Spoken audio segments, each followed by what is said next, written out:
আমি কি চিরকাল বাঁচতে পারি? রাধেশ্যাম দাস প্রভু কিন্তু এই বইটা খুব ভালো লেগেছে। আমার একদমই ভালো লেগেছে। প্রভুপাদের লেখা অনেক কিছুর অনুসরণেই লেখা ঠিকই, কিন্তু প্রভু এখানে নিজেরও কিছু মন্তব্য দিয়েছেন যেটা ভালো লেগেছে। প্রথমত এখানে প্রভু বলেছেন, "আমরা সকলে হচ্ছি একটি জড়দের মধ্যে বাসরত জীবাত্মা।" অনেক বৈজ্ঞানিক বলে যে আমরা হচ্ছে রাসায়নিক পদার্থ। কারণ আমাদের দেহে ক্যালসিয়াম আছে, আয়রন আছে, ম্যাঙ্গানিজ আছে। কিন্তু যদি এরকমই হয় তাহলে একজন বিজ্ঞানীর নাম হচ্ছে ইলিনয়েস কলেজ অফ মেডিসিনের প্রফেসর ডক্টর হ্যালি মনসেন। তিনি বলেছেন যে আমাদের দেহে যত রাসায়নিক পদার্থ আছে সেই সব রাসায়নিক পদার্থগুলোকে যদি আপনি এক করেন তাহলে তার মার্কেট ভ্যালু হচ্ছে মাত্র ৳২০০। হ্যাঁ, তখনকার দিনে ৳২০০ ছিল। আজকের দিনে বড়জোর সেটা ৳১,০০০ হবে। মানে আপনার দেহ থেকে যত ক্যালসিয়াম, আয়রন, ম্যাঙ্গানিজ, সোনা তো আপনার দেহে নিশ্চয়ই নেই। তো এই সমস্ত কিছু যদি আপনি একসাথে নেন তবে মার্কেট ভ্যালু বড়জোর ৳১,০০০। এবার আপনি বলুন তো আপনার এই জড়দেহটার কি দাম ৳১,০০০? আপনার যখন একটা কিডনি খারাপ হয় তখন কি আপনি মাত্র ৳১,০০০ র বিনিময়ে আরেকটা কিডনি পেয়ে যান? তখন আপনি লাখ, লাখ টাকার কিডনি যখন আপনি দেহেও কেউ মারা যায় বা আপনার একবার ভাবুন আপনি কি ৳১,০০০ র বিনিময়ে আপনার বাবা-মাকে বিক্রি করতে পারেন? তার মানে আমাদের জড়দেহে এমন কিছু একটা আছে যার মূল্য কিন্তু এই সাধারণ রাসায়নিক পদার্থের সমন্বিত নয়। যখন কেউ মারা যায় আমরা বলি উনি চলে গেছেন। এখন প্রশ্ন হচ্ছে কে চলে গেছেন? তার যে শরীরটা, মৃতদেহটা সেটা তো পড়েই রয়েছে। তা সত্ত্বেও কেন বলি যে এই দেহটার মধ্যে সেই প্রাণটা নেই, সেই লোকটা নেই? তার মানে সেই দেহটার মধ্যে নিশ্চয়ই এমন কিছু ছিল যার অভাবে এখন দেহটা একটা জড় দেহর মতো পরিণত হয়েছে। আমরা জড়জগতে এরকম অনেক গাড়ি ঘোড়া দেখতে পাই, যেগুলো কিন্তু মানুষ ছাড়া একদম এক মুহূর্তও চলতে পারে না। হ্যাঁ, প্রকৃতির প্রভাবে ভূমিকম্প হলে সেটা চলতে পারে। সেটা তো মানুষের দেহও নদীতে যদি ভাসিয়ে দেন চলবে। কিন্তু আত্মা ছাড়া দেহকে চালানো যায় না। তাই বাস্তবে আমরা সবাই হচ্ছি একেকটা মৃতদেহ। আত্মার আবেশ আছে বলেই, আত্মা দেহটাতে আছে বলেই আমাদের মনে হয় সেই দেহটা চলমান। এটাকেই আমরা বলি চেতনা। জীবন্ত দেহে রয়েছে চেতনা। ঠিক যেমন সূর্য তার চতুর্দিকে তাপ ও আলোক রশ্মি বিকিরণ করে, তেমনি আত্মা সমগ্র দেহে চেতনা পরিব্যাপ্ত করে। পায়ের ডগা থেকে মাথার চুল পর্যন্ত সর্বত্রই আত্মার চেতনা আছে। আত্মা এই দেহে কিভাবে চালিত হয়? আত্মা দেহের মধ্যে প্রাণবায়ুর দ্বারা নিজেকে চালিত করে। এজন্য আপনারা অষ্টাঙ্গ যোগ বা প্রাণায়াম পদ্ধতি দেখবেন যেখানে কিনা নিঃশ্বাস-প্রশ্বাসকে নিয়ন্ত্রণ করার কথা বলা হয়। অষ্টাঙ্গ যোগের মূল উদ্দেশ্য কিন্তু আপনার দেহগত। সেখানে আধ্যাত্মিক বা ভগবানের চিন্তা পরে আসে। অষ্টাঙ্গ যোগের মূল উদ্দেশ্য হচ্ছে আপনি প্রাণায়ামের মাধ্যমে আপনার দেহে যে প্রাণবায়ুগুলো রয়েছে, সেই প্রাণবায়ুগুলোকে নিয়ন্ত্রণ করে মনকে সাত্ত্বিক বানাতে পারবেন, শান্ত করতে পারবেন। কারণ বিনা সাত্ত্বিক বা শান্ত মনে আপনি ভগবানের চিন্তা কিছুতেই করতে পারবেন না। তাই যোগের প্রধান উদ্দেশ্য হচ্ছে প্রাণবায়ু বা প্রাণায়ামের মাধ্যমে মনকে শান্ত করা যাতে সে ভগবানকে চিন্তা করতে পারে।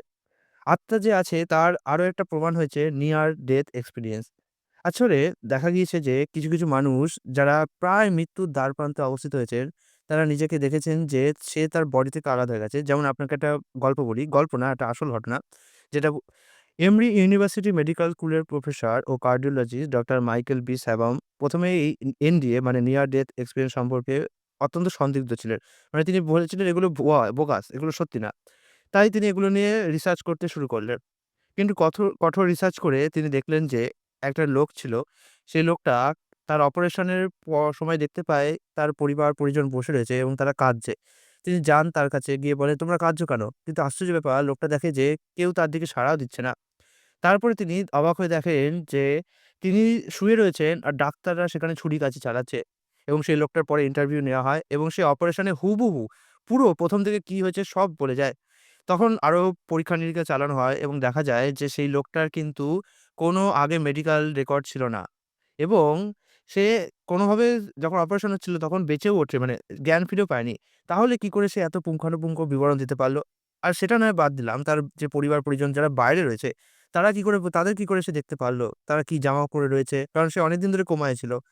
তো তখন তিনি আরো যান। তারপরে হচ্ছে পূর্বজন্মের স্মৃতি। অনেক সময় অনেক মানুষকে দেখা যায় যারা পূর্বজন্মের স্মৃতি মনে করতে পারে, যাদের জাতিস্বর বলা হয়। তো এই পূর্বজন্মের প্রমাণ পাওয়া যায় যে আত্মার উপস্থিতি রয়েছে। কারণ আত্মা যখন তার দেহটাকে মানে জড়দেহটাকে ত্যাগ করে, তখন সে শুধু জড়দেহটাকেই ত্যাগ করে। কিন্তু মন, বুদ্ধি আর অহংকারযুক্ত একটা দেহ আছে, সেই দেহটা কিন্তু সে তখনই ত্যাগ করতে পারে না। সেই মন, বুদ্ধি আর অহংকার দিয়ে তৈরি সূক্ষ্ম দেহটাকে বহন করে সে পরবর্তী একটা দেহে স্থানান্তরিত হয়। যেমন উদাহরণ হিসাবে কোনো ব্যক্তি যদি সাঁতার কাটতে খুব দক্ষ হয়, সে সাঁতারকে ভালোবাসে, সারাক্ষণ সাঁতার নিয়ে চিন্তা করে যেমন মাইকেল ফেলপস আছে। সে যদি মরার সময় ওই সাঁতারের কথাগুলোই ভাবে, তাহলে ভবিষ্যতে ভগবান তাকে একটি এমন শরীর যেমন তিমির শরীর, কোনো হাঙরের শরীর প্রদান করবে, যাতে সে মনের সুখে সাঁতার কাটতে পারে। উদাহরণ হিসাবে কেউ যদি সারাক্ষণ নগ্ন হয়ে থাকতে, নগ্ন দৃশ্য দেখতে, নগ্ন মানুষকে আলিঙ্গন করতে খুব ভালোবাসে এবং মৃত্যুর সময় সেরকমই চিন্তা করে, তাহলে প্রকৃতি তাকে একটি গাছের শরীর দেবে। বলে, "যাও, সারাক্ষণ নগ্ন হয়ে থাকো। কোনো অসুবিধা নেই।" তুলনামূলক কেউ যদি মাংসাহারের প্রতি খুব আসক্ত হয় এবং মৃত্যুর সময় ওই ভালো, ভালো মাংস খাবারের চিন্তা করে, তাহলে ভবিষ্যতে সে একটি কুকুরের শরীর, একটি বাঘের শরীর, একটি বিড়ালের শরীর প্রাপ্ত হবে, যেখানে সে মনের সুখে মাংসাহার করতে পারবে। কিন্তু কোন ব্যক্তি যদি ভগবানের চিন্তায় সারা জীবন কাটান, তাহলে মনের সুখে সে অ্যাকচুয়ালি সেই জড়দেহ ত্যাগ করেই শুধু নয়, সে যে মন, বুদ্ধি, অহংকারযুক্ত দেহটা আছে, সেই দেহটাকেও ত্যাগ করে সে চিন্ময় দেহ থাকবে। অ্যাকচুয়ালি আত্মা হচ্ছে কোন দেহ ছাড়া থাকতে পারে না। হয় তাকে জড়দেহ নিতে হবে, নয় তাকে চিন্ময় দেহ নিতে হবে। দেহ তো থাকতেই হবে আত্মার। কিন্তু প্রত্যেকটা আত্মার এই জড়জগতে একটা চিন্ময় দেহ রয়েছে। কিন্তু সেই চিন্ময় দেহের প্রতি যতক্ষণ না টান হচ্ছে, ততক্ষণ কিন্তু সেই চিন্ময় দেহে সেই আত্মা যেতে পারে না। কিন্তু সেই চিন্ময় দেহ তো এই জড়জগতে নেই। সেটা তো ভগবানের জগতে রয়েছে। তার জন্য ভগবানের সাথে আসক্তি দিতে হবে। তবেই কিনা আমাদের মৃত্যুর সময় যখন আমরা ভগবানকে মনে করতে পারবো, অন্তিমে নারায়ণ স্মৃতি, তখনই কিন্তু আমরা সেই ভগবানের লোকে যেতে পারবো। বিভিন্ন ভগবানের ভগবান তো অ্যাকচুয়ালি কিন্তু ভগবানের যে রূপ আছে যেমন রাম, শ্রীকৃষ্ণ এবং বিষ্ণু, ভগবানের অ্যাকচুয়ালি সবাই একই।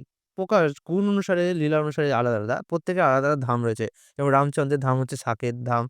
তাই কোনো ব্যক্তি যদি রামচন্দ্রের খুব ভক্ত হয়, সে সাকেত ধাম প্রাপ্ত হবে। কোনো ব্যক্তি যদি বিষ্ণু ভক্ত হয়, তাহলে সে বৈকুণ্ঠ লোক প্রাপ্ত হবে। কিন্তু কৃষ্ণের ধাম হচ্ছে বৃন্দাবন ধাম। ওকে? এছাড়াও আমাদের এখানে প্রভু বলেছেন বিবর্তনের পূর্ণাঙ্গ জ্ঞান যে কিভাবে মানুষ ৮০,০০,০০০ জীবজনির মধ্য দিয়ে ভ্রমণ করছে। ঠিক আছে? এই ৮০,০০,০০০ জীবজনির মধ্য দিয়ে ভ্রমণ করতে, করতে কষ্ট পেতে, পেতে অবশেষে মানুষের যে আত্মা তার মনে হয় যে কেন আমি কষ্ট পাচ্ছি? আমি কে? আমার জীবনের উদ্দেশ্য কি? কে আমাকে তৈরি করেছে? কোথায় যেতে হবে? এটাকে বলা হয়েছে ব্রহ্ম জিজ্ঞাসা। অথাতো ব্রহ্ম জিজ্ঞাসা। অথাতো কথার মানে হচ্ছে অবশেষে ব্রহ্ম জিজ্ঞাসা। অবশেষে কেন? কারণ এখানে আত্মা এত যে জীবদেহতে ভ্রমণ করছে, কোন জীবদেহে কিন্তু সে ভগবানকে জানার সুযোগ পায় না। একটা কুকুরের দেহে, একটা বিড়ালের দেহে সে ভগবানকে জানার সুযোগ পায় না। কিন্তু যখন সে একটা মানুষের দেহে আসে, সেখানেও সে অনেক ভাগ হচ্ছে। মানুষের দেহেও চেতনা অনুসারে অনেক ভাগ রয়েছে। একদম নিকৃষ্ট স্তরের জীব রয়েছে, যাদের চেতনা একদমই নিকৃষ্ট স্তরে। সে ভগবানকে কি জানতেই পারে না। তামসিক চেতনা বিশিষ্ট জীব। সে শুধু ভোগ বিলাসে লপ্ত। তার থেকে উৎকৃষ্ট স্তরের চেতনা হচ্ছে রাজসিক চেতনা। এখানে মানুষ একটুখানি কর্ম করে, একটুখানি স্ত্রী-পুত্রের কথা ভাবে, দেশের কথা ভাবে, একটুখানি সম্পদ আহরণ করার চেষ্টা করে। কিন্তু ভগবানকে জানার তাদের কোনো ইচ্ছা নেই। তারপরেও চেতনা হচ্ছে সাত্ত্বিক স্তরের চেতনা। যেখানে মানুষ অবশেষে ব্রহ্ম জিজ্ঞাসায় উপলব্ধি হয়। কিন্তু এখানেও যে ভগবানকে সে জানতে পারবে তার কোনো নিশ্চয়তা নেই। কারণ অনেক সাত্ত্বিক ব্যক্তি আছে যারা নির্বিশেষবাদী। যেমন আইনস্টাইনও ছিলেন। তিনি এরকম জ্ঞানী মানুষ ছিলেন। কিন্তু তবুও তার ভগবানের সম্বন্ধে পূর্ণ জ্ঞান ছিল না। তো এইরকমভাবে সাত্ত্বিক চেতনারও ঊর্ধ্বে রয়েছে পরম পূর্ণ চেতনা এবং এই চেতনায় আসলেই সে একমাত্র কৃষ্ণ ভাবনাময় হতে পারে। অ্যাকচুয়ালি ভগবান কৃষ্ণকে পাওয়া অতটা সোজা নয়। আমরা যারা পেয়েছি তারা জানিও না যে কতটা ইম্পোর্টেন্ট জিনিস পেয়েছি। অধ্যায় ৫ এ প্রভু আমাদের আত্মা এবং পরমাত্মার পার্থক্য বলেছে। বলছে আত্মা পরমাত্মা কি? আমাদের যে দেহটা সেই দেহতে আত্মাও রয়েছে আবার পরমাত্মাও রয়েছে। অ্যাকচুয়ালি আত্মা স্বতন্ত্রভাবে কিছু করতে পারে না। আত্মাকে সবসময় পরমাত্মার শাসনে চলতে হয়। তাহলে পরমাত্মা হচ্ছে একটা গাছের সাথে বেদে বলা হয়েছে এই আত্মা পরমাত্মার সম্পর্ক হচ্ছে একটা গাছে দুটো পাখি বসে আছে। একটা পাখি সেই গাছের ফল খাওয়ার জন্যে মনোনিবেশ করছে, আর একটা পাখি বসে, বসে সেই পাখিটাকে দেখছে। ঠিক আছে? যে পাখিটা ফল খাচ্ছে সে হচ্ছে জীবাত্মা। যে কিনা যে জড়দেহটা গ্রহণ করেছে সেই জড়দেহের যে ফল, যে কর্মফলগুলো সে করেছে পাপ বলুন, পুণ্য বলুন, সেই ফল খাওয়ার জন্য সে রত। মানে সে পাপ পুণ্য ভোগ করতে চায়। মানে জড়দেহে থাকতে চায়। আর পাখিটা সে হচ্ছে পরমাত্মা। সে কিনা যে পাখিটা কর্মফল ভোগ করছে তাকে শুধু দেখছে। সে কিন্তু কর্মফল ভোগ করে না। যখন সেই পাখিটা ওই গাছ থেকে আরেক গাছে উড়ে যাবে, মানে একটা দেহ থেকে আরেকটা দেহে যাবে, তখন সে তার আরেকটা দেহের কর্মফল ভোগ করবে। ঠিক আছে? কৃষ্ণ ভাবনামৃত আত্মাকে বিবর্তনের চরম স্তরে উন্নীত করে। অ্যাকচুয়ালি ডারউইন আমাদের বলেছেন যে, আমরা কিনা বানর থেকে এসেছি। কিন্তু এখানে একটা ক্লজ থেকে যায়। যদি আমরা বানর থেকেই এসে থাকি, তাহলে যে বানরগুলো এখনো রয়ে গেছে, তারা কেন বিবর্তিত হয়ে মানুষ হচ্ছে না? তার জন্যে ডারউইনের তত্ত্বে একটু ভুল আছে। তত্ত্বে যে ভুলটা আছে সেটা হচ্ছে ডারউইন বলছেন যে, জীবদেহের পরিবর্তন হচ্ছে। কিন্তু অ্যাকচুয়ালি জীবদেহের বিবর্তন হচ্ছে না।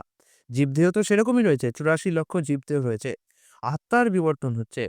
আত্মার যেমন দেহ যখন দরকার হয়, তখন সে সেরকম দেহ প্রাপ্ত হয়। ডারউইন বলেছিলেন যে, আমি একটা উদাহরণ দিচ্ছি। যেমন ধরুন, লন্ডনে যখন কলকারখানা তৈরি হয়নি, তখন কালো রঙের মদ দেখা যেত। কিন্তু যখন কলকারখানা তৈরি হলো, তখন সাদা রঙের মদ দেখা এলো। ডারউইন বললেন কি? এই যে কলকারখানা তৈরি হয়েছে, এখন ধোঁয়া চারদিকে, ফলে সাদা রঙের মদগুলো বেশি বাড়ছে। এটা এরকমভাবে হয়েছে যে কালো রঙের যে মদগুলো ছিল, তাদের মধ্যে কোনো মথের মধ্যে সাদা রঙের কিছু বৈশিষ্ট্য দেখা গিয়েছে। এবার যেহেতু সেই সাদা রঙের মদগুলো ধোঁয়াশার মধ্যে মিশে গেছে, তাই পাখিরা এদের দেখতে পায়নি। ফলে এদের বংশবৃদ্ধি হয়েছে। তো ডারউইন বলল যে এদের ডিএনএ তে চেঞ্জ হয়ে গিয়েছে। কিন্তু অ্যাকচুয়ালি সেটা নয়। সাদা রঙের মথও ছিল, কালো রঙের মথও ছিল, সাদা-কালো মথও ছিল। এরকম ৩ টে জীবদেহই ছিল। কিন্তু প্রকৃতি দরকার অনুসারে সেই জীবদেহ দিয়েছে।